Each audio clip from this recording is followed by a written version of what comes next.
कहते हैं कि मीठा बनाना हर किसी की एक्सपर्टीज़ में नहीं होता है, या इसको पकाना एक अलग से फील्ड होता है जो कि काफ़ी चैलेंजिंग भी होता है। तो आज हम आपका तारुफ एक ऐसी ही टैलेंटेड शेफ़ से करवाने जा रहे हैं जो कि मीठा बनाने में काफ़ी एक्सपर्ट हैं।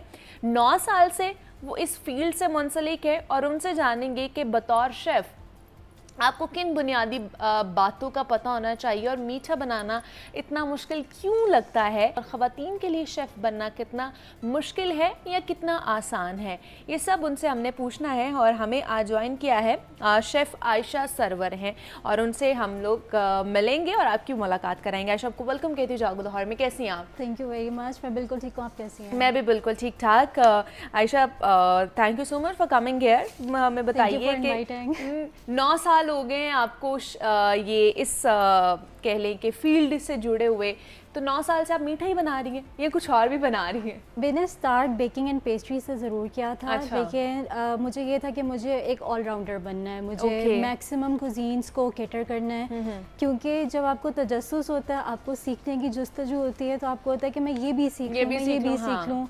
स्टार्ट यूजली हम पाकिस्तानी कुजीन से करते हैं, लेकिन मैंने बेकिंग से स्टार्ट किया। अच्छा, आपने बेकिंग से स्टार्ट मैंने डायरेक्ट बेकिंग से स्टार्ट किया और उसके बाद करते करते आज 9+ ईयर्स हो गए हैं। बहुत कुछ सीखा है, बहुत सारे कुजीन्स को कैटर किया है। इटालियन, फ्रेंच, अमेरिकन, स्पेनिश, मतलब you name it, I can tell you something about it. क्या बात है। तो जनाब आयशा, जिस तरह हम बात करते हैं कॉम्पिटिशन्स के हवाले से, ब्लैक बॉक्स के हवाले से, अभी तक आपको ये चैलेंज 9 सालों में करना पड़ा है कि अभी तक आपने एक्सपीरियंस नहीं किया है? मैंने कॉम्पिटिशन्स में तो एक्सपीरियंस नहीं किया अभी तक ब्लैक बॉक्स। हाँ। लेकिन ख़ुद मैंने बहुत से इस तरह के काम ज़रूर किए हैं। लाइक मैं डेली बेस पे ज़रूर कर रही होती हूँ कि फॉर एग्जाम्पल घर में जो चीज़ पड़ी हुई उससे क्या बन सकता है। तो मतलब खुद से डेवलप करने की कोशिश कर रही होती है नई नई रेसिपीज? बिल्कुल बिल्कुल, ऑन डेली बेसिस। अच्छा। तो उस तरह से ये होता है कि बहुत सारा कुछ एक्सपेरिमेंटेशन के अंदर आप, क्योंकि I am a recipe developer as well, तो जब आप एक्सपेरिमेंट करते हो डिफरेंट इंग्रेडिएंट्स, टेस्ट, टेक्सचर्स के साथ, तो कुछ ना कुछ न्यू ज़रूर बनता है। तो अभी तक कुछ न्यू बना है? कोई रेसिपी आपने ऐसी डेवलप की है जो कि सिर्फ और सिर्फ आपकी और वो क्या ही मज़े की बनी हो, अगर आप एक्सपीरियंस कर रही हो? बिल्कुल, मैंने इस तरह से किया है। जब मैं बाहर गई थी तो मैंने ये देखा कि पाकिस्तानी कुजीन को लोग ज़्यादातर जानते नहीं हैं। हाँ।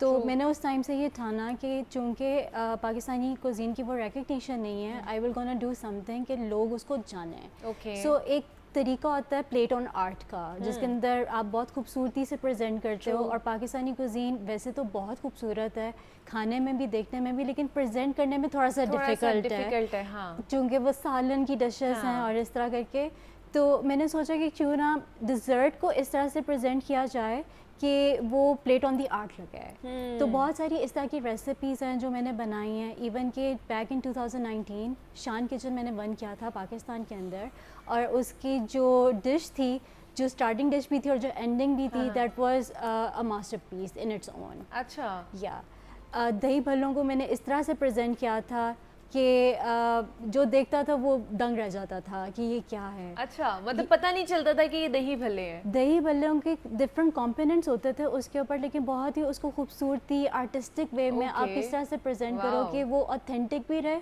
उसका टेस्ट इससे ज़्यादा बेहतर आए, लेकिन देखने वाला कहे कि ये क्या बात है, ये क्या बात है, ये क्या रेसिपी है। मतलब सिर्फ खाना बनाना आर्ट नहीं है, उसकी प्रेजेंटेशन भी एक अलग ही आर्ट होती है, क्योंकि खाना चखने से पहले हमारी आंखें उसको चख रही होती है, टेस्ट कर रही होती है, और अगर हमारी आंखों को ही वो चीज़ पसंद नहीं आएगी तो वो टेस्ट भी हमें समझ नहीं आ रहा होता। तो अब जैसे मुझे यहाँ पर लिखा हुआ है जी आपकी स्पेशलिटी पेस्ट्रीज़ में है, यहाँ पर डिज़र्ट में है, तो डिज़र्ट में कितनी चीज़ें, कितनी किस्म की चीज़ें जो आप बना लेती हैं? डिज़र्ट में एक्सपेरिमेंटेशन भी मैं करती हूँ, क्योंकि रेसिपी जब आप खुद डेवलप करते हो तो उसके अंदर एक्सपेरिमेंट जो है वो उसका पार्ट है।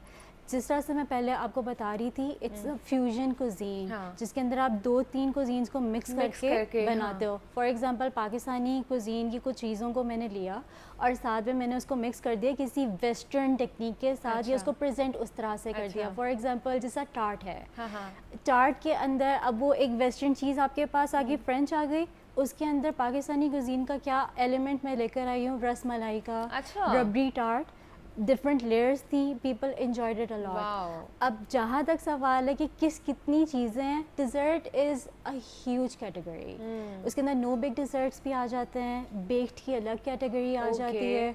So it's like an ocean. और वो उस ओशन में आप जो है ना वो तैरना शुरू कर दिया हुआ है आपने। अच्छा, तो मुझे ये बताइए कि जो देखने वाली ख़वातीन हैं इस वक्त, जो आपको देख रही हैं, गर्ल्स देख रही हैं, या फिर मर्द हजरात भी, उनमें भी बहुत अच्छे अच्छे शेफ़्स हमने देखे हैं, मर्दों के हाथ में भी बड़ा अच्छा टेस्ट होता है।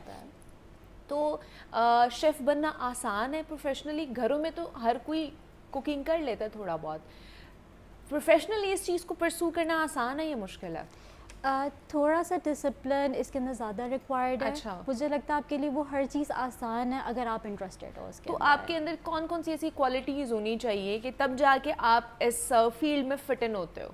अच्छा, यहाँ पे मैं थोड़ा सा ये एक्सप्लेन करना चाहूँगी कि एक शेफ़ होता है हॉट किचन का और एक होता है कोल्ड किचन का। लाइक जैसा पेस्ट्रीज बनाना है, ये cold kitchen baking is totally a science. बहुत सारे जो बेकिंग शेफ़ होते हैं वो हॉट किचन में जाके काम कर लेते हैं, लेकिन हॉट किचन के शेफ्स बेकिंग नहीं कर पाते। अच्छा। उसके पीछे बहुत बड़ी रीज़न ये है कि जैसा हम लोग घर में खाना बनाते हैं, खाना चखा, नमक कम लगा, दोबारा से डाल दिया, एडजस्ट हो गया। Baking is totally opposite than that. It's very unforgiving. उसके अंदर आपको सेकंड चांस नहीं मिलता है, जो पहली दफा आपने कर लिया वो कर लिया। बिल्कुल। सो बहुत सारे लोग हॉट किचन के शेफ बेशक बन सकते हैं, लेकिन they have to test their own patience to become a pastry chef और a baking chef for that. तो कुछ भी इम्पॉसिबल नहीं है, मेहनत हर फील्ड में रिक्वायर्ड है। अगर आप मेहनत करोगे आपको उसका ज़रूर फल मिलेगा। सही है। तो हमें आप ये भी बताएं ना कि कोई ऐसी कोई टिप्स हमें दे के जाएँ कि घर पे जो बनाने वाली ख़वातीन हैं वो किस तरह अपने खानों को मज़ीद और भी इन्हांस कर सकती हैं, मज़ेदार बना सकती हैं। अच्छा, मुझे लगता है कि अगर आपने कुछ भी बनाना हो जो इजी हो या डिफ़िकल्ट हो, आप अपनी जो प्रेप करते हो चीज़ों की, उसको जितना आप डिसिप्लिन तरीके से लेकर चलोगे, जितना कम मेसी होगा आपका किचन, आप बेहतर चीज़ बना सकते हो। नंबर 1। नंबर 2, जिस चीज़ को भी आप, जिस रेसिपी को भी फॉलो करो, उसको आपने स्टेप बाय स्टेप फॉलो करना। अगर तो आप बेकिंग कर रहे हो, अच्छा, आपको रिजल्ट उसके एक्सीलेंट मिलेंगे। ओके। और उसके अंदर जब आप थोड़ा सा प्रोफेशनली आगे आ जाओ, तो आप उसके अंदर एक्सपेरिमेंट करके रेसिपी डेवलपमेंट में भी जा सकते हो। अगर आप हॉट किचन में या कुछ सेवरी चीज़ बना रहे हो, कुछ इस किस्म का बना रहे हो, तो उसके अंदर हमेशा आप ऊपर या नीचे अपनी रेसिपी को कर सकते हो, and it's easy to do it. ठीक है। और आयशा जो है ये पेस्ट्रीज भी कुछ बना के, ब्राउनीज मेरे ख्याल से बना कर लेकर आई हैं, और ये कौन कौन सी ब्राउनीज है, जल्दी जल्दी ज़रा हमें बताएं। अच्छा, इसके अंदर कुकीज़ एंड क्रीम है। दीज आर एक्सो ब्राउनीज, आजकल ये मेरी बहुत हॉट सेलिंग पे जा रही है। साथ में रेड वेलवेट चीज़ केक है, चॉकलेट फज है, न्यूटेला है, और साथ में कैरमल क्रंच है। वाह जी वाह। और ये कितनी देर लगी आपको ये बनाते हुए?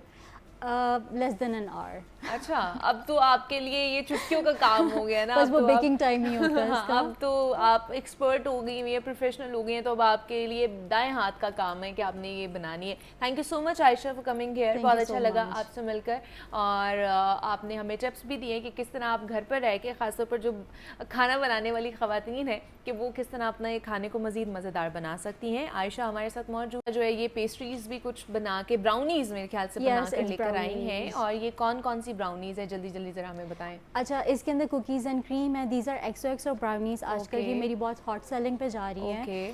साथ में रेड वेलवेट चीज़ केक है, चॉकलेट फज है, न्यूटेला है, और साथ में कैरमल क्रंच है। वाह जी वाह। और ये कितनी देर लगी आपको ये बनाते हुए? Less than an hour. अच्छा, अब तो आपके लिए ये चुटकियों का काम हो गया ना। बस वो बेकिंग टाइम ही होता है इसका। अब तो आप एक्सपर्ट हो गई हैं, प्रोफेशनल हो गई हैं, तो अब आपके लिए दाएं हाथ का काम है कि आपने ये बना